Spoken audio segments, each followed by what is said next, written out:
수술 후에 가장 문제가 되는 부작용은 어떤 게 있을까요? 가장 크게 문제가 되는 건 역시 굉장히 골치 아픈 문제고 굉장히 스트레스 받는 부분인데, 과거에 네, 안녕하세요. 오늘 안녕하세요. 저희 병원 우리 실장님입니다. 실장님을 이제 줄기세포 가슴지방 이식하고 복부 지방 흡입을 하기로 결정이 됐습니다. 그래서 우리 실장님이시고 가슴 볼륨을 좀 최대한 키우고 복부에 있는 지방을 최대한 좀 빼서 가슴을 줄기세포 가슴 지방 이식으로 진행을 하기로 이제 결정이 돼서 이렇게 영상을 찍게 되었습니다.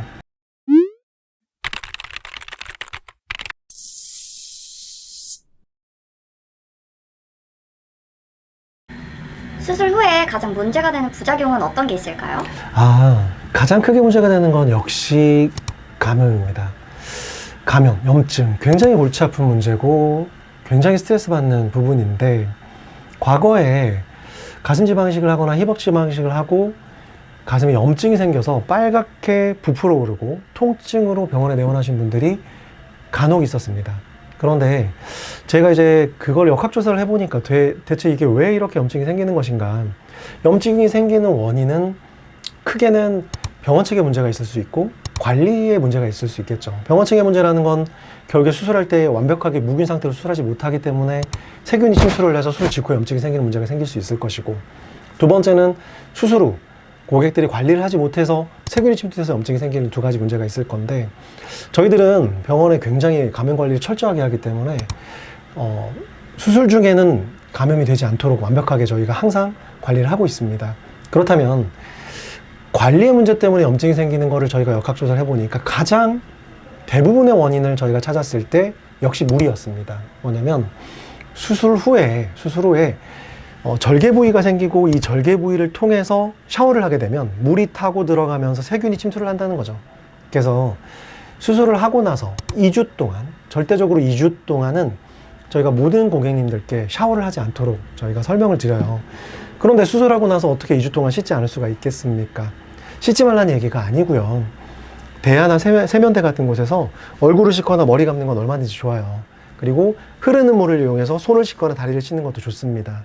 그런데 샤워를 이렇게 하게 되면 물이 타고 지나가게 되고, 아무리 꼼꼼하게 방수 테이프를 붙인다고 하더라도 물이 들어가고 물을 통해서 세균이 침투되면 염증이 생긴다는 거죠.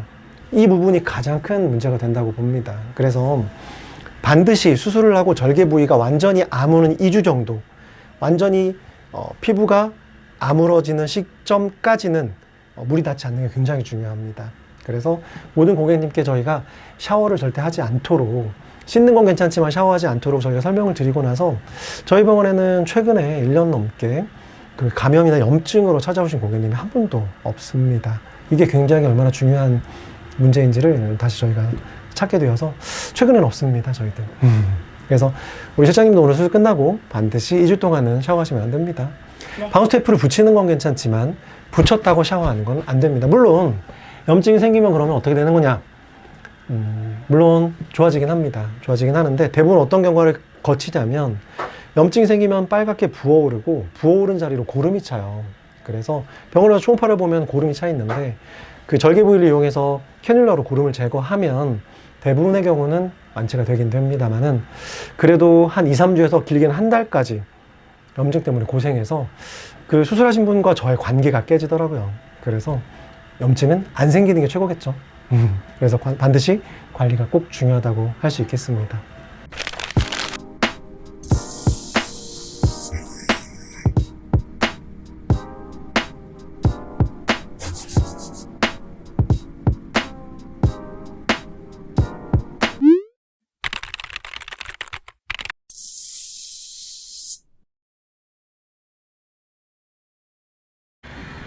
부유방 흡입을 많이 하시던데 꼭 해야 하는 건가요?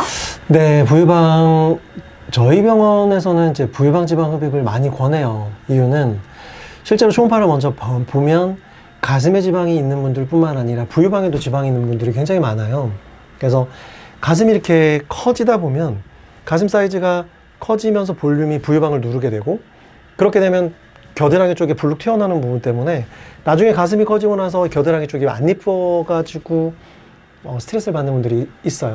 그래서 개인적으로 초음파를 봐서 부유방 쪽에, 겨드랑이 쪽에 지방이 많은 경우라면 저는 개인적으로 수술할 때 부유방을 많이 제거를 권하는 편이고, 이유는 주입을 할 때 겨드랑이 하나, 유륜 하나, 겨드랑이 하나 총 4개로 주입을 하게 되는데, 겨드랑이 부위, 주입 부위로 부유방 제거가 같이 가능합니다. 새로운 절개 부위에 흉터를 내지 않고 부유방 제거와 지방 주입을 동시에 할 수 있기 때문에 부유방 제거를 하는 게 아무래도 좀 더 모양적으로 훨씬 더 이쁘게 결과가 나옵니다. 그래서 이제 부유방을 많이 권하는 편이고, 겨드랑이 지금 볼록 튀어나와 있으면서 가슴이 빈약하신 분들은 부유방을 같이 하는 게 굉장히 도움이 많이 됩니다.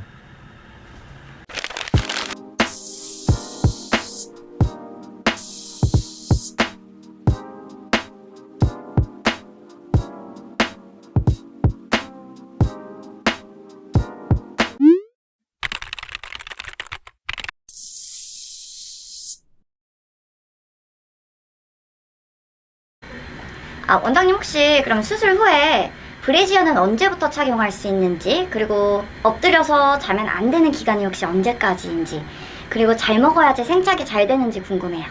네. 일단 브래지어는 그 수술하거나 생착률과 관련이 되어 있어요. 저희가 생착되는 기간을 보통은 한 달째까지 80% 정도가 완료가 된다고 봅니다.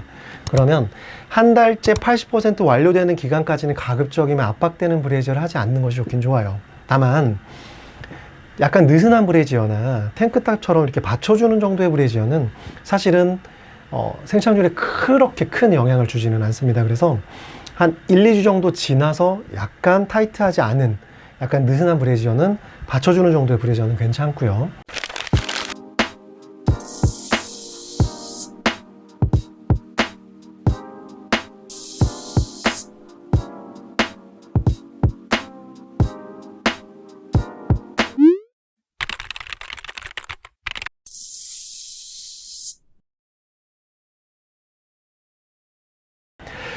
많이 질문들을 하시는데 엎드려서 자면 안 되냐고 물어보세요. 일부러 엎드려서 자는 게 아니라면 주무시는 건 그냥 일반적인 수면 자세를 취하고 주무셔도 생착에는 크게 영향이 없어요.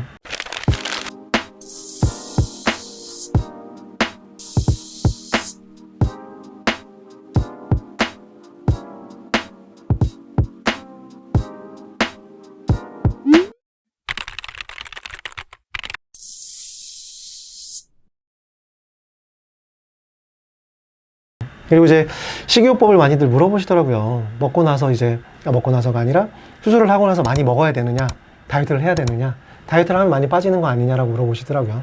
그런데 수술을 하고 식사하시는 거는 일반적인 식사, 평소에 하던 식사를 그대로 하시면 되고, 무리한 다이어트는 한두 달은 자제해 주시는 게 좋아요. 왜냐하면 수술하고 너무 무리하게 다이어트를 해버리면 생착되는 지방이 아무래도 조금 영향을 받을 수가 있기 때문에 한 2달 정도는 다이어트 무리하게 안 하시는 게 좋고, 일반적인 식사를 하시는 게 좋습니다. 그리고 한 가지 더, 수술하고 생착이 많이 안 돼서 아쉬워하는 분들이 많아요. 의외로 많이 빠졌다고 아쉬워하는 분들이 많은데, 지방이식은 지방세포를 가슴에 넣어주는 수술이기 때문에 지방세포수의 절대수가 가슴에 늘어나게 되면 추후에 먼 훗날에 내가 한 2, 3kg 정도, 3, 4kg 정도 체중이 늘면 다른 부위보다 가슴이 먼저 찝니다. 왜냐면 세포수가 늘어나기 때문에 다른 데 찔 때보다도 가슴이 더 쪄요. 그래서 의외로 처음 수술 직후에 한두 달째 많이 빠져서 아쉬워하는 분들이 한 1년 정도 지난 다음에 원장님 가슴이 너무 많이 먹었더니 한 2kg 쪘는데 가슴이 너무 커졌어요 라고 얘기하는 분들도 의외로 많답니다. 그래서 처음에 많이 빠졌다고 너무 아쉬워하지 말고, 나중에 세월이 지나면 살이 만약 찌게 되면 가슴이 먼저 찌니까 좀 기다리는 것도 괜찮은 방법이라고 얘기할 수 있겠습니다. 네.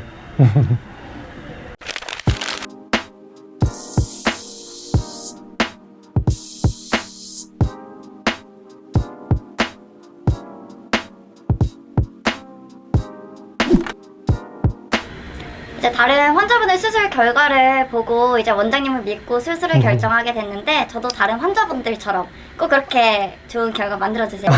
네, 알겠습니다. 걱정 마시고요.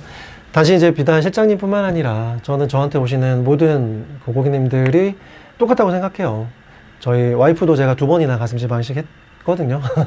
그런데 실장님, 와이프 모두 고객이 다 똑같다고 생각합니다. 항상 최선을 다하고 실장님이어서 뿐만 아니라 그리고 고객님이라고 해서 차이를 두지 않고 그 누구에 그냥 똑같은 결과를 내기 위해서 최선을 다할 테니까 걱정 마십시오. 오늘 최선을 다하겠습니다. 네, 감사합니다.